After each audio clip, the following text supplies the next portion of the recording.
Hello and welcome to the Late Parsha Show for the Torah portion, Nasso.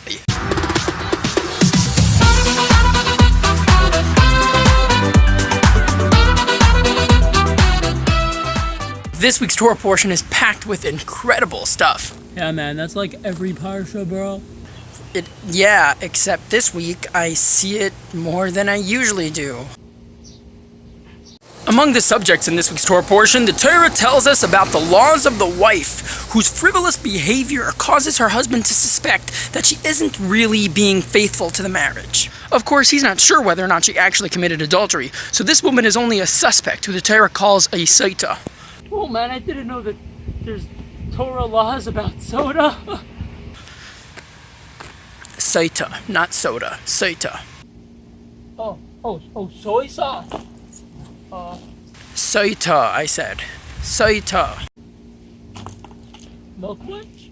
Oh, just by the way, there are other important details and requirements that have to be met before this lady is officially dubbed a saita, but I skipped some for the sake of clarity. So no, this video will not teach you the laws of saita. But what I will say is this. We are now coming from the holiday of Shavuos, on which we celebrate God's giving us the Torah, the contractual and essential bond of God with his people, our marriage to God. Now, we sometimes are like this unfaithful wife. Whether we sin all the way or just mess around and not really take our marriage so seriously, the idea is that we're not holding strong to our commitment with God. Our sages teach us something novel, that God, when he says over this rule of the saita wife in the Torah, God says, ish kisiste ishto, meaning when a man's wife will turn, when she will stray, when she will tilt from the norm, from the path of modesty and do something not so modest, not so kosher.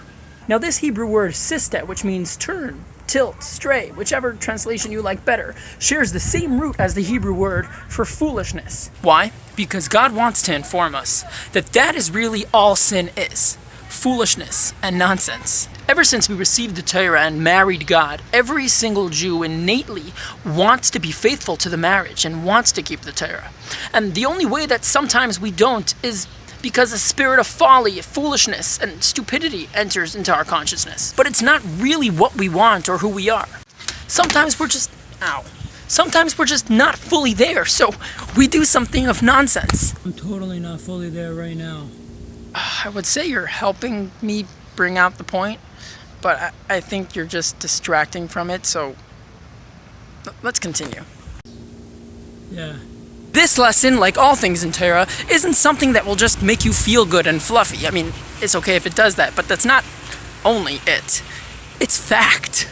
Every single Jew innately wants to fulfill his or her mission in life by keeping the 613 commandments of the Torah.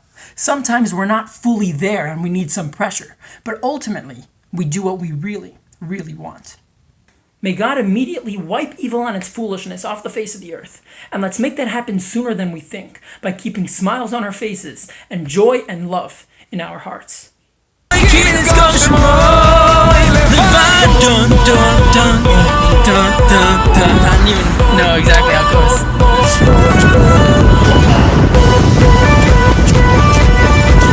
Shabbat Shalom.